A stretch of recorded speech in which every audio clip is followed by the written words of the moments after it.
Welcome to the Movement Logic Podcast with yoga teacher and strength coach Laurel Beversdorf and physical therapist Dr. Sarah Court. With over 30 years combined experience in the yoga, movement, and physical therapy worlds, we believe in strong opinions loosely held, which means we're not hyping outdated movement concepts.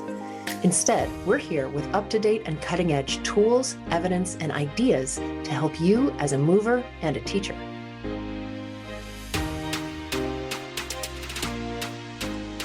Welcome to episode 11 of the Movement Logic Podcast.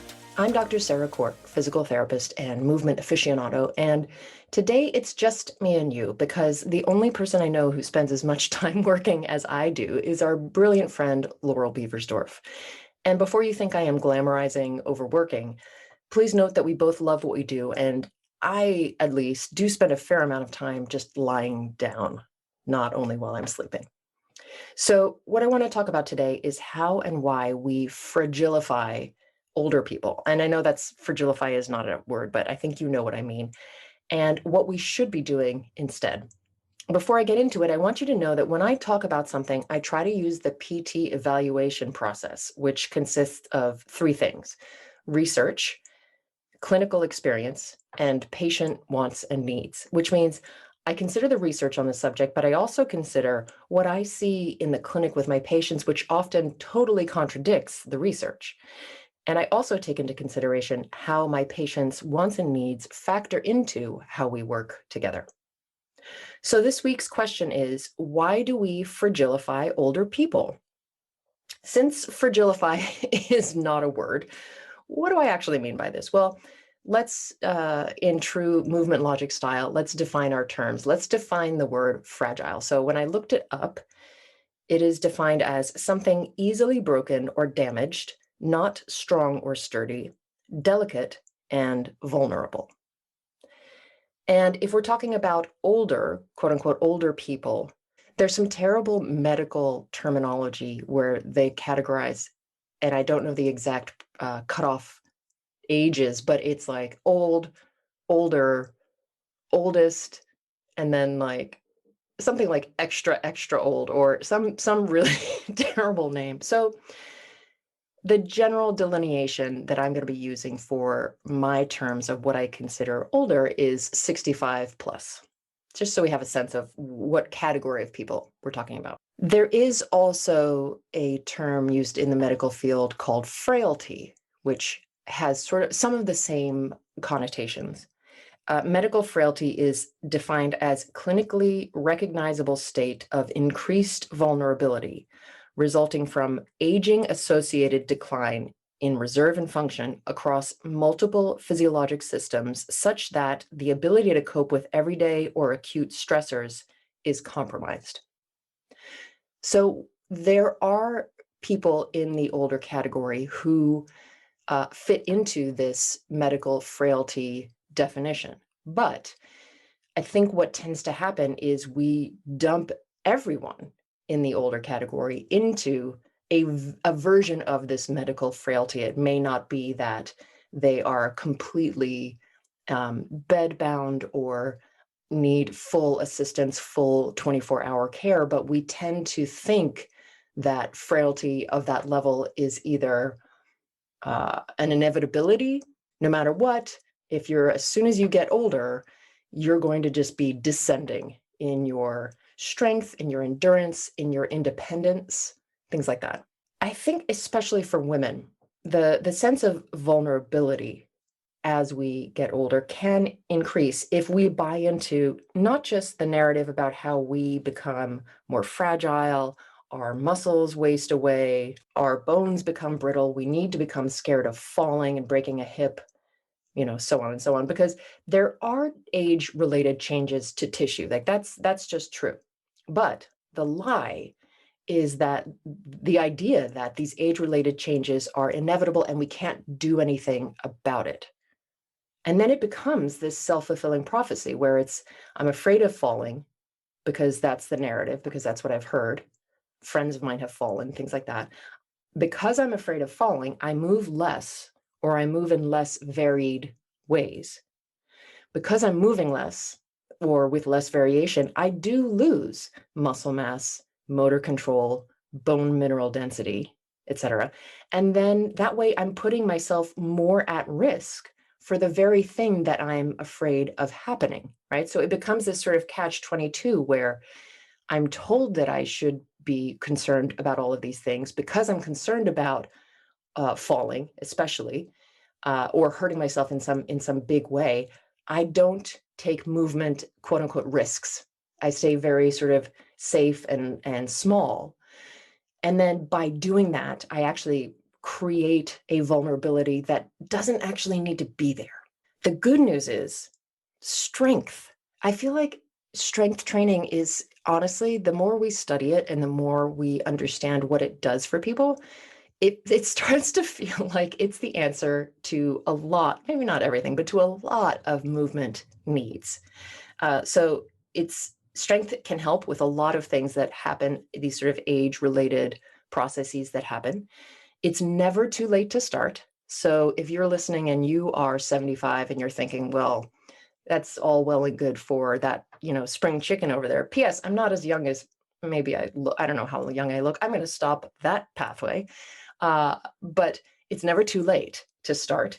And it's never too late to get stronger than you currently are. Let's break down this narrative. Why is this the story? So I want to talk about a few aging related musculoskeletal processes that happen.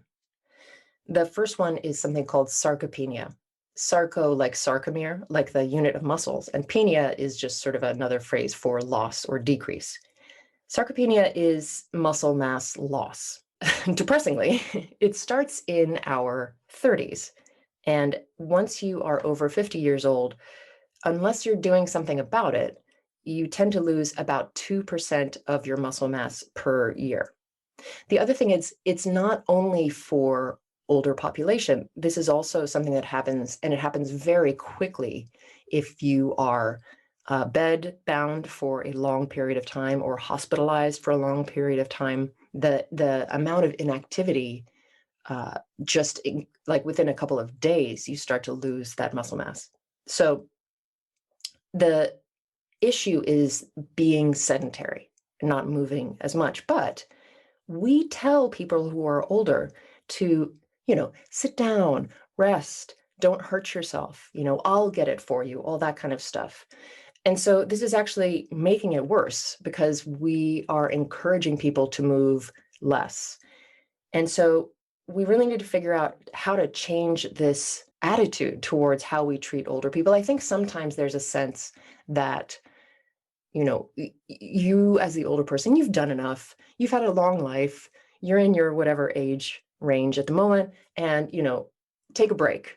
We're going to do it for you. This is our gift to you. Let me make dinner, let me clean the house, all those sorts of things. And I get that it is seen as a way to be kind, maybe, or thoughtful or generous or take care of someone. But in fact, it's actually the opposite what you're doing. So get in the habit of telling the older people in your life to go get you a sandwich. Why don't you vacuum? I'm just kidding. Don't do that. But we need to find some sort of middle ground where we're not so concerned. Like, for example, I went to get a table the other day. And when I went to get it, the person I was getting it from said you needed two people to carry it because it had a heavy glass top. I was like, all right, well, I'll bring my mom. My mom is in her 70s. We show up. The person that we were getting the table from was also an older woman. And she looked at me and she looked at my mom and she was like, you brought this, I mean, she didn't say it like this, but she was basically kind of like, you brought this older lady to help you with this glass table? And I was like, yeah, because this is the only way she's going to stay strong is if we include her in activities that require strength. Turned out it wasn't actually that heavy. And I probably could have done it by myself, but it is good. It's good for my mom to have to awkwardly carry a piece of glass through a doorway and down some steps and get it into the back of my car, right? That's giving her that movement variety. That's making her use her muscles in different ways than she ordinarily would. So this is something that we need to change how we think about with people and have it less be about I'm helping you and I'm protecting you by not asking you to do these physically difficult things, and instead, obviously within a scope that is appropriate for the person, include them in those activities. take them on a hike, play ultimate frisbee. I mean, I personally wouldn't choose that because I don't like throwing or catching, but I think you understand what I'm saying. So let me get back to sarcopenia, which is where we were before I went off on this enormous tangent. So when you have this muscle loss, what actually happens on a physiological level? So with sarcopenia, what happens is whenever there's a muscle tissue injury, it actually leads to more fibrotic scarring, meaning the injury doesn't turn back into new muscle tissue. It turns into like scar tissue, essentially. So that also then is going to affect how well the muscle itself functions. The muscle also gets infiltrated with adipose tissue, which is fatty tissue, right? So it becomes this is a terrible, I'm sorry. I have a lot of examples that have to do with, meat that we eat because that's often what pops into my head. But I think about when people value something like steak that's really marbled. If you imagine that kind of marbling of fat into your muscles, you could probably picture how, okay, that's probably not going to be that useful either because that's not muscle that I can recruit. It becomes harder to create contractions and harder to metabolize the glucose that your muscles need to function. And all of this leads to strength limitations, obviously mobility limitations, and it puts you at an increased risk for falling. So that's the sort of muscle tissue itself. And then if we go into what neuromuscular changes are happening, the relationship between your brain and your muscles, you have decreased motor units. And what that means is, so for a muscle to contract, there's nerves. There are nerves that go into the muscles and recruit the muscles and make them contract. Now you would have, for example, let's say you used to have 100 nerves that were doing it. Now you have maybe 50. So each nerve is now responsible for a larger section of the muscle fibers, which makes you lose some of that fine motor control. Fine motor control is things that you do typically with your hands, but like writing with a pen or buttoning your shirt, things like that, tying a shoe that require more of that kind of dexterity. Because of these decreased receptors in your nervous system, it leads to then obviously in a bigger picture, not just fine motor, but it leads to decreased force and power output. It causes more general wobbliness and fatigue. So these are things that can happen. So we have talked and will continue to talk in various episodes on this podcast about osteoporosis. Osteoporosis is essentially decreased bone structure strength. Your bones become less strong. And as we get older, for women, as we go through menopause, perimenopause in particular, there is a decrease in the estrogen and testosterone in your body, which decreases your bone mineral density. So age-related changes, we've got sarcopenia, we've got our muscle mass loss, we've got neuromuscular changes, and we've got potentially osteoporosis, decreased bone strength.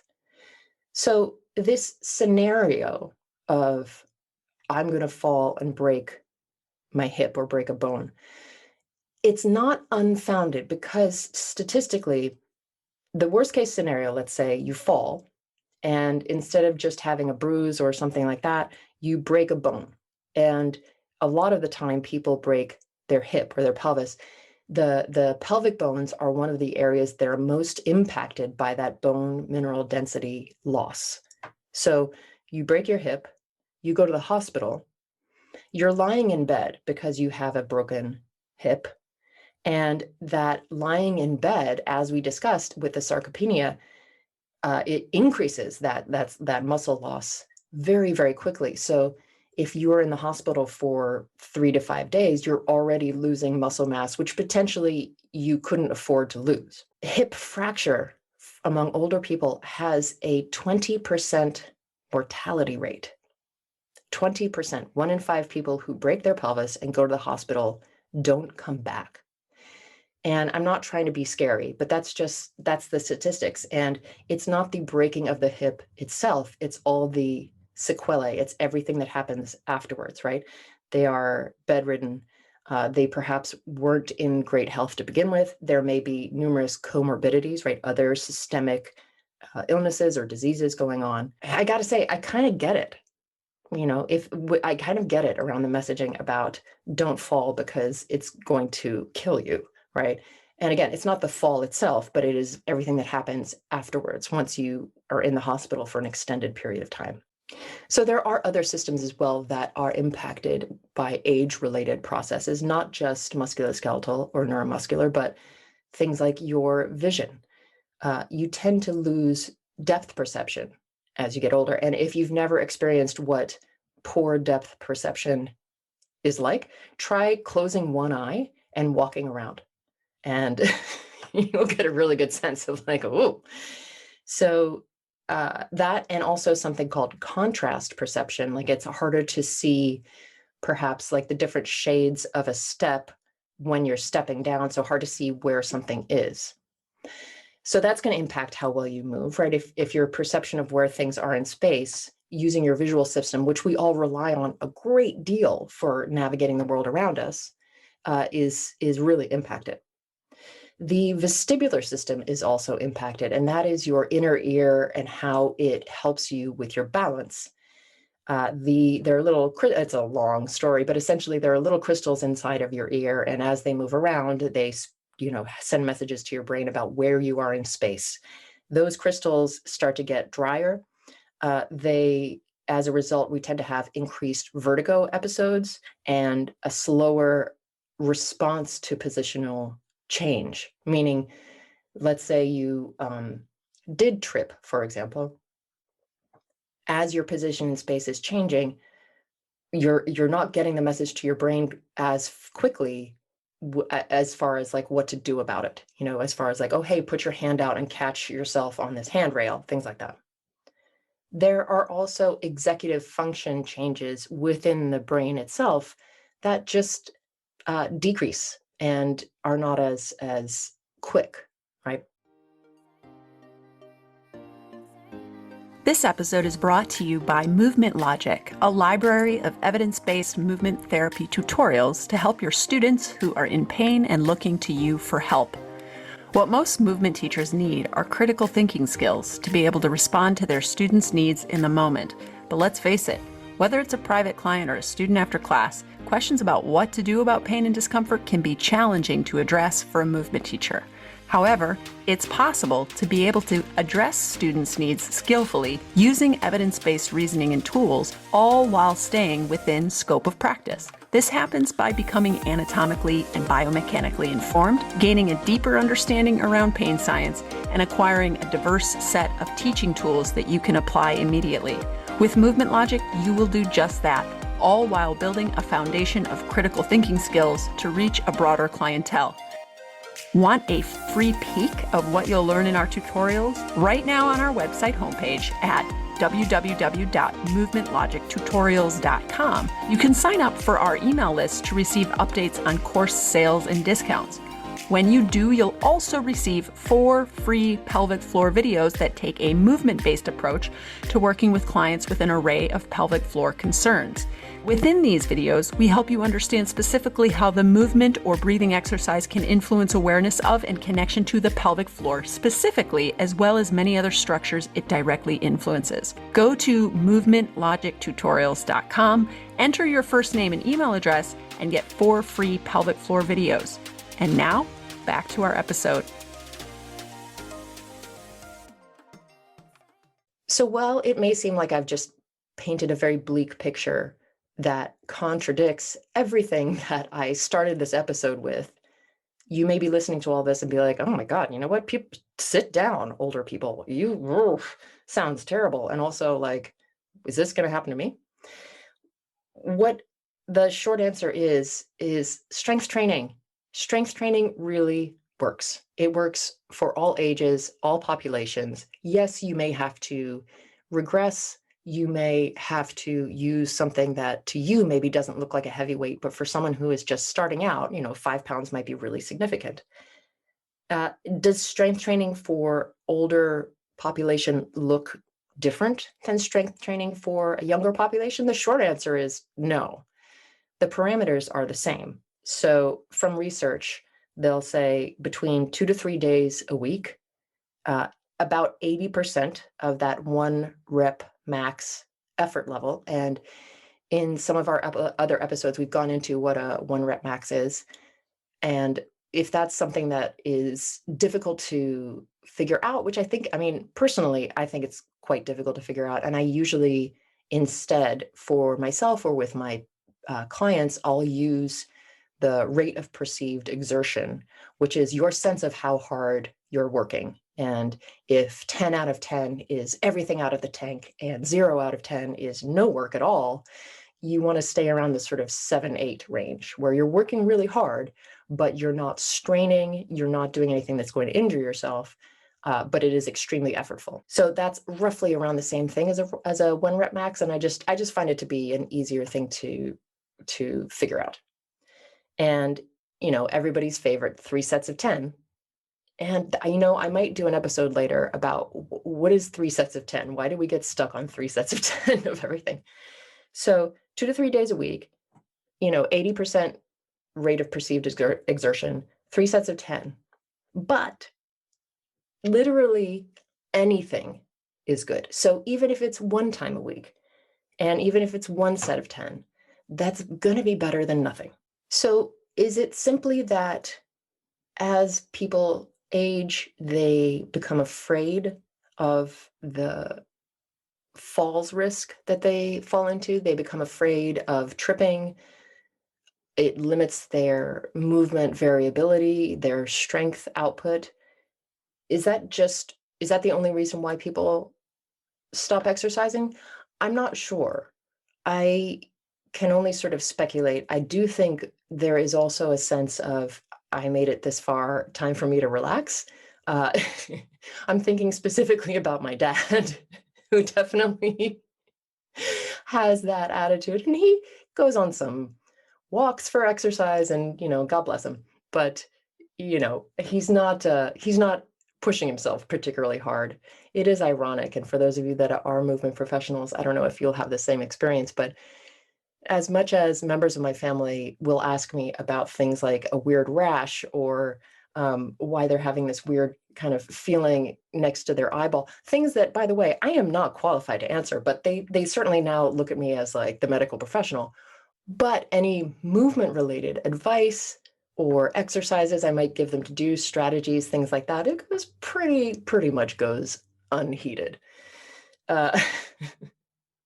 So there is some of that, I think, story, at least for some people, at least for my dad. I can think of one older person who definitely believes it's time to relax. The other part of it, I think, is many people don't have this ingrained sense that exercise is good for you.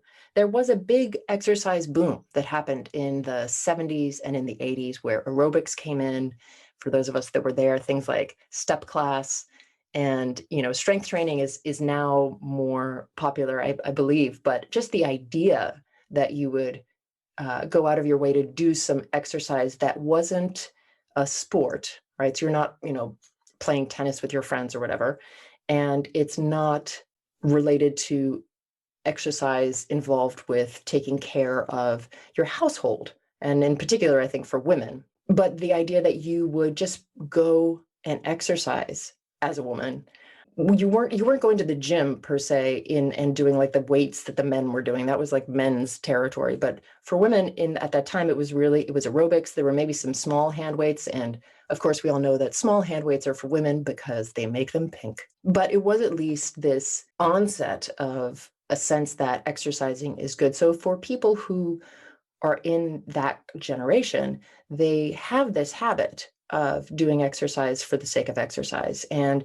it's not such a stretch to then perhaps turn direction away from aerobic and turn it into more weights related, strength related. If that wasn't a period of time that was meaningful to you as an older person, you just maybe never thought about exercising. It just wasn't a thing that you did. I talked about her in another episode, but I used to have a patient who was 102, and she certainly was not at any point part of that movement boom right? At that point, she was older. She was already an older lady let me think about the math on this. It wasn't aimed at her, let's say. She wasn't in her 20s or 30s in the 70s and 80s. So she did not develop an idea that exercise was something that you did for recreation or to stay healthy. You got your exercise by taking care of the household and pushing. Oh, my grandmother had one of these, pushing a floor, like a manual vacuum cleaner. No, I don't think you can't even call it a vacuum cleaner, just a manual sort of push brush thing. I hated that thing so much. But that was where you got your physical exercise from. And so many of these things have become automated or mechanical, or we've taken the effort away. So some of it is helping people reframe the idea of what exercise is, what it looks like, and how important it is for them. There's a image on the internet that you can look up, and I'll link to it as well, that is an MRI of a horizontal slice through someone's thigh. And the top image is a 20-year-old, and the muscle takes up most of the leg. And then there's the bottom image is a sedentary, someone in their 70s, and most of the leg is fatty tissue. There's a very little bit of muscle. You can also see the difference in the bone density quality between the two images. So that's the good scare tactic image. But there is also, and I will also link to this, an image of someone who is a 70-year-old triathlete, same slice through the leg, much more similar to the image of the 20-year-old. The bottom line is, you can make strength gains at any age. You can push people who are older. And I think sometimes there's a sense where, even in the PT world, I see this, where I'm just going to give you the little hand weight. You have to be thoughtful about it. You have to practice progressive overloading the same way you would with anyone you are working with. And it may be that if you know that they have osteoporosis or they have bone mineral density loss, which is also called osteopenia, those two phrases are used interchangeably, or if they have other comorbidities, other physical concerns that you are worried about, refer them to a physical therapist for something like that. But if not, if they're generally healthy and they just are deconditioned, you quite literally can do exactly what you do for any other client that you're working with. So what does the research say about strength training for an older population? Well, it improves a lot of things, not just strength. So it improves something called functional mobility, which is your ability to do day-to-day activities like getting up and down from the floor, getting in and out of bed, getting in and out of the car, things like that. It improves sarcopenia. And I don't know enough about the research to know if it reverses any of that fibrotic behavior, but it'll certainly increase some of that muscle mass and density. It improves gait speed. It improves how fast someone can walk. It improves both static and dynamic balance, which puts someone at less of a falls risk and hopefully helps them have less fear of falling. And it also improves bone mineral density when done with appropriate load. So there's tons and tons of reasons for anyone in this group of people, let's say 65 and older, to start or really work on increasing their strength training. And all of them in some way lead back to reducing this falls risk that becomes such a concern for so many people. So that's great news. And if you're listening to this and you're like, well, okay, I get it. Sarah's saying that it's the same parameters as working with younger people, but I still feel like, I don't know enough. Maybe I'm not qualified. I want to tell you about two things that I have as part of my continuing education programs for movement teachers. And I'll link to both of these as well. One of them is called Quantum Leap Community. It is an online mentorship group that meets once a month. And in addition, you have access to me to ask questions about clients that you're working with. Every month, we cover a different topic of a different population that might be someone that you encounter. There's a huge library at this point of past meetings that you can access. And I do what I call office hours, but it's kind of like a Reddit Ask Me Anything, where you can literally just type a question into the group and I'll record a little video to answer it, or if it's a big question, we'll make it a topic for one of the upcoming meetings. We also have special guests that come. I give people access to other courses that I'm teaching. They get free access to things like that. So it's a great group. I really enjoy it. It's small enough that you get personalized attention as you need it. And so if that's interesting to you, that link will be available in the show notes. The other option is what I call the Quantum Leap Community Library, where you get a la carte access to each of those recorded webinars. And the recordings involve both lecture and a lot of movement. We do a lot of examples of, oh, you're working with someone who has, I don't know, a hip replacement. Let's look at examples of good movement ideas to do with that person. So you can go through and cherry pick topics that are interesting to you or relevant to clients or students that you are currently working with. And I do have one that is about working with people who are getting older. So as well as other topics that often show up in older population, like a hip replacement or a knee replacement. So that's another resource that I can offer. And I'll link to that as well, so you can take a look at both of those. The bottom line is, yes, you can push yourself or your clients or students who are over the age of 65. Yes, you can do progressive overload in your training sessions the same way you would with someone who is younger. You just have to do it appropriately. And if that's something that you don't know how to do, like how do I increase a parameter? Definitely check out my resources, because I talk about that I talk about it in the lecture that I did on working with a older population.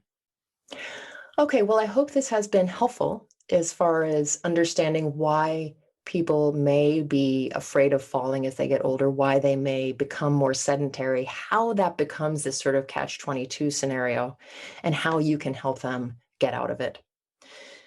A note that you can check out the show notes for links to all the references I mentioned in this episode, and you can also visit the Movement Logic website, where you can get on our mailing list to be in the know about sales on our tutorials, and that's movementlogictutorials.com. You can also watch the video version of this episode, and this is a very special video version where I have just the craziest hair imaginable. If you want to see what my face looks like while I'm thinking out loud, and my recording quote unquote studio, which is just the corner of a closet with some fake plants in it. Thank you so much for joining me for this week's episode of the Movement Logic podcast. Finally, it helps us out if you like this episode to subscribe and rate and review on Apple Podcasts or wherever you're listening right now. We would be super appreciative if you did that. Join us again next week for more Movement Logic, more of our strong opinions, loosely held.